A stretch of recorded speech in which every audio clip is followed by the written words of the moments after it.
Thank you. So one Russia follow-up and then a separate issue. I just want to be clear, there are congressional leaders who are being briefed on the Russia situation, but the president has still not been briefed on the situation? Look, this has been asked and answered. The president is briefed on verified intelligence.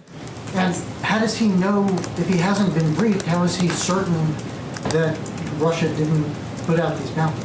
The president is briefed on verified intelligence, and again, I would just point you back to the absolutely irresponsible decision of the New York Times to falsely report that he was briefed on something that he in fact was not briefed on.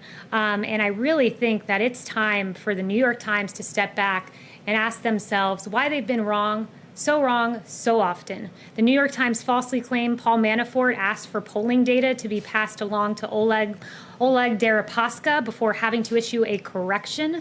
In June of 2017, the New York Times falsely wrote all 17 intel agencies had agreed on Russian interference before having to issue a correction that it was only 4 agencies. In 2017, February of that year, New York Times published a story claiming Trump campaign aides had repeated contacts with Russian intelligence, which even James Comey has said was almost entirely wrong, New York Times.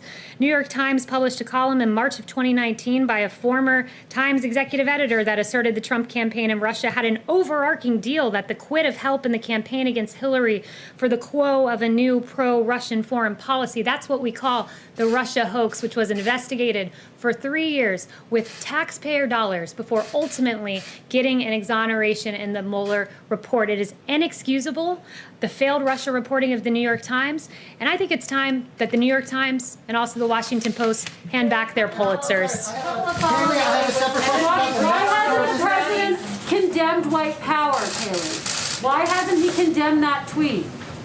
I was sitting in on this briefing as an assistant press secretary to Kayleigh McEnany, and what I can tell you is that it was always our goal to defend the president and then go on offense against the mainstream biased press, the legacy media, or as I like to call them, the stenographers. They are not, for the Democrat Party, they are not journalists. They are literally stenographers for the DCCC. And so I loved when Kayleigh would call them out on their bluff, right? They would accuse Donald Trump of things that they themselves have done.